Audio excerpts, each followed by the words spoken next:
নমস্কার বন্ধুরা, আমি আজকে সহজ সরল রেসিপি সহজ সরল রান্নাঘরে ফিরে এসেছি একটি নতুন রেসিপি নিয়ে। সেটা হলো কচুর ডাঁটি। তা আমি এই রকম কালো কচুর ডাঁটি নিয়ে নিয়েছি। এই যে এই রকম কচুর ডাঁটি বাজার থেকে কাটা অবস্থাতেই কিনে এনেছি। এবার আপনারা হয়তো ভাববেন যে কচুর ডাঁটি রেসিপি, এটা আবার কি নতুনত্ব। এখানেই একটা ব্যাপার আছে যে আমরা সাধারণত কচু সেদ্ধ করে রান্না করি, সেদ্ধ করে জল ফেলে দিয়ে, কারণ আমাদের সকলেরই ভয় লাগে যে মুখ লাগার। কিন্তু আমি এখানে রান্না করব কোনো রকম জল ফেলে না বা সেদ্ধ করেও না। তাহলে চলুন দেখে নিই রান্নাটা কীভাবে করছি। কচুর শাক রান্নার জন্যে আমি নিয়েছি একটু ছোলা, আর এখানে নিয়েছি ইলিশ মাছের তেল আর মাথা, আর একটু আদা বাটা। আদাটা থেতো করে নিয়েছি। তাহলে এবার আমি শুরু করে দিই।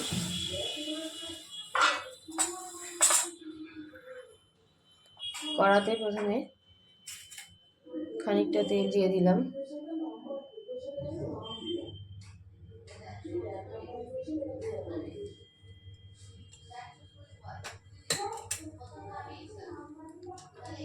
এবার তেলের মধ্যে প্রথমে একটু লবণ দিয়ে দিলাম, না হলে বড্ড তেলটা ছিটবে। তেলটা গরম হয়ে গেলে এর মধ্যে আমি এই ছোলাগুলো সেদ্ধ করে নিয়েছি। আপনারা ছোলাগুলো ভিজিয়ে নেবেন, যেহেতু আমার সময়টা কম ছিল বলে আমি সেদ্ধ করে নিয়ে রান্না করছি।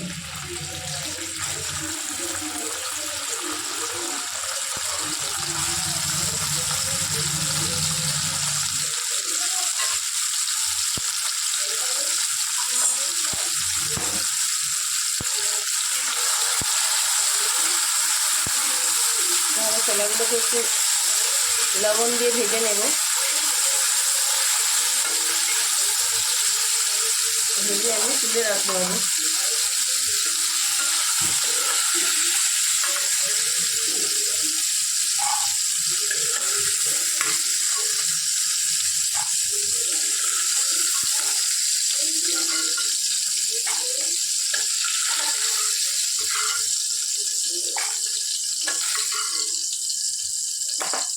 এবার ওই তেলের মধ্যেই আমি মাছের মাথা আর তেলটা ভেজে নেব।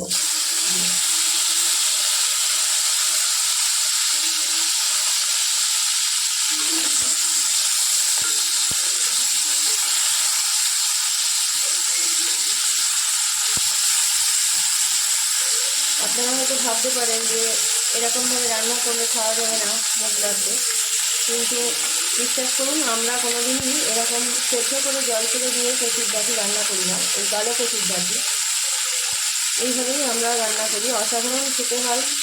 আর যেহেতু জলটা ফেলে দেওয়া হয় না, নির্যাসটা ভেতরে থেকে যায়, তা টেস্টেও ভরপুর খেতে হয় আর উপকারিতা অবশ্যই।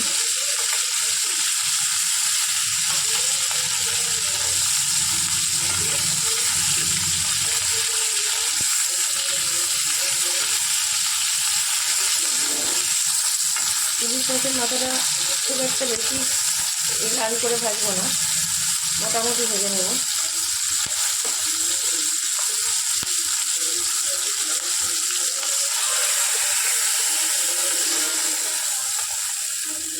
ভেজে নিলাম। এবার ওই তেলের মধ্যেই আমি ফোড়ন দেব। শুকনো লঙ্কা,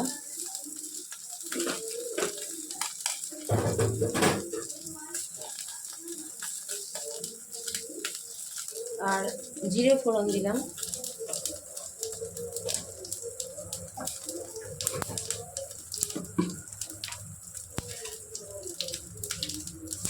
একটা দিলাম তেজপাতা।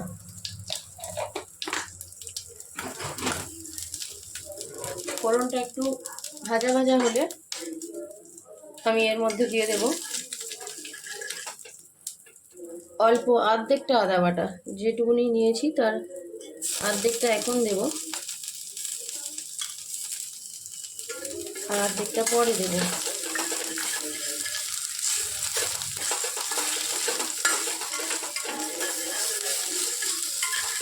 তেল আমি আর দেবো না, কারণ মাছের তেলটা দিলেই ওর থেকেই তেল বেরোবে, এই জন্য আলাদা করে আর আমি তেল দিলাম না। এবার আমি কচুর ডাঁটিগুলো দিয়ে দেবো।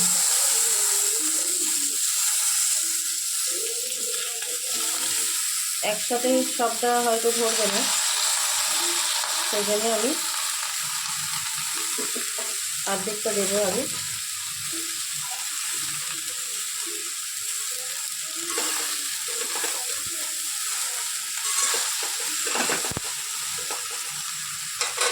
এবার এর মধ্যে আর একটু লবণ আর দেবো একটু হলুদ।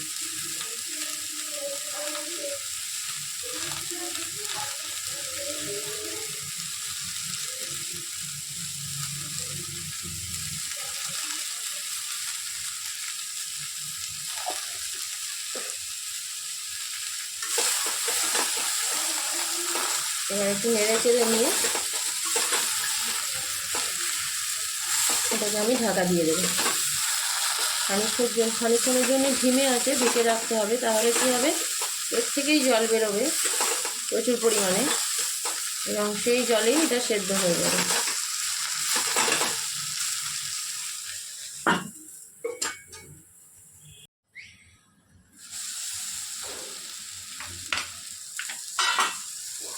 কচুর শাকটা অনেকটা নিয়ে এসছে। এবার মাছের তেলটা আমি দিয়ে দেবো এই সময়।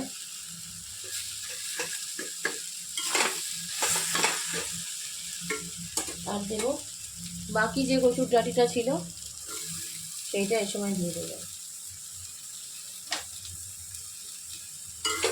দিয়ে আবার একটু নেড়ে চেড়ে দিয়ে এবার খানিকক্ষণের জন্য ঢেকে দেবো।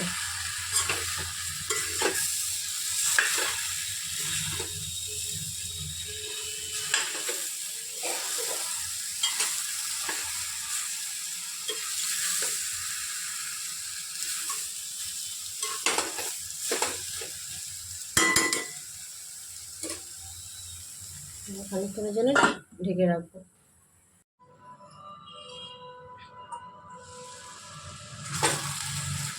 এই যে কচুর শাকটা অনেকটা নরম হয়ে এসছে এবং এর থেকে জল বেরোতেও শুরু হয়েছে। এই অবস্থায় আমি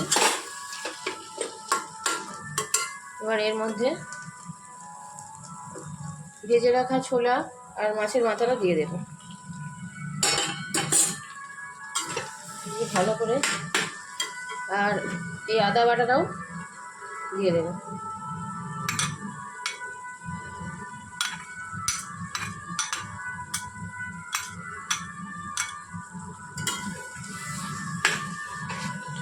এবার ভালো করে নেড়ে নিয়ে ঢেকে রাখবো খানিকক্ষণ। এর থেকে জল বেরিয়ে কচুর ডাঁটিগুলো যখন সেদ্ধ হয়ে যাবে, ছোলা আর মাছের মাথাটাও আরও নরম হয়ে যাবে।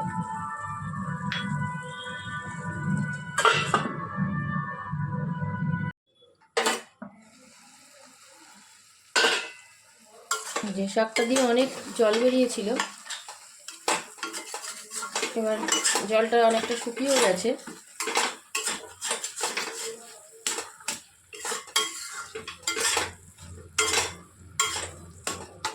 এবার আমি এর মধ্যে আর একটু পরিমাণ লবণ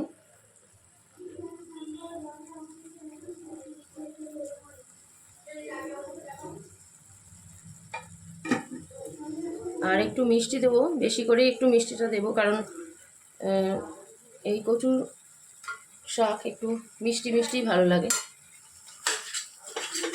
মিষ্টির মধ্যে আমি গুড় ব্যবহার করেছি, আপনারা চাইলে চিনিও ব্যবহার করতে পারেন, কিন্তু গুড়টা খাওয়া ভালো, আর কচুর শাকে গুড়টা দিলে বেশি ভালো হয় চিনির থেকে।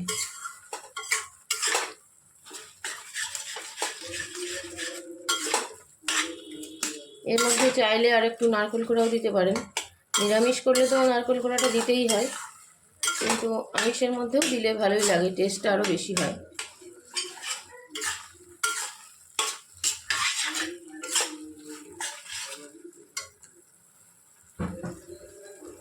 আর দেবো এর মধ্যে একটু অল্প করে একটু ময়দা দিয়ে দেব, কারণ কচুর শাক তো যতই মরানো হোক না কেন জল, তাহলেও জল কাটে। এই জন্য আমি অল্প করে একটু ময়দা দিলাম।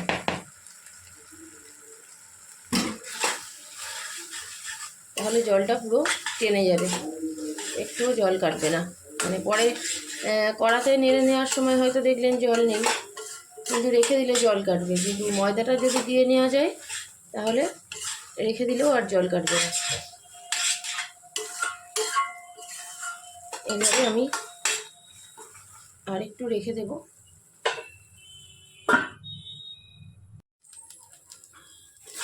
হয়ে গেল আমাদের কচুর শাক রান্না।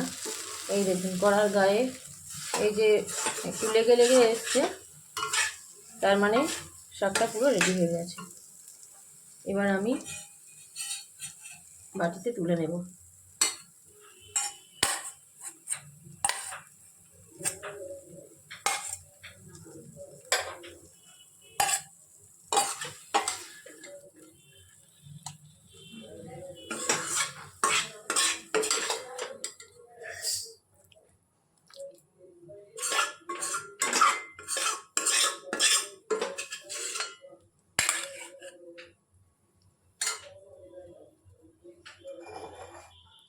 এই যে হয়ে গেল আমাদের কচুর শাক রান্না রেডি। আমি এই যে আদাটা দুরকমভাবে দিলাম, এর কারণ হলো প্রথমে দিয়ে ওটা জল মরতে মরতে আদার সেন্টটা তো নষ্ট হয়ে যাবে, সেই জন্যে আমি লাস্টের দিকেও অল্প একটু আদা দিলাম, যাতে সেন্টটা এর মধ্যে থাকে, তাহলে ভালো লাগবে। আর এইভাবে যারা কচুর শাক এতদিন সেদ্ধ করে করতেন, তারা একবার এইভাবে করে দেখুন, তাহলেই বুঝতে পারবেন কচুর ডাঁটির মধ্যে যে নিজস্ব মিষ্টতার ভাবটা, সেটা এর মধ্যে পুরোপুরি থাকবে। সুতরাং পুষ্টিগুণে ভরপুর কচুর ডাঁটি রান্না এইভাবে একবার আপনারা ট্রাই করে দেখুন, আর কেমন হয়েছে আমাকে একবার জানাবেন। তাহলে আজ আসি, আবার ফিরবো পরে আরেকটি নতুন রেসিপি নিয়ে।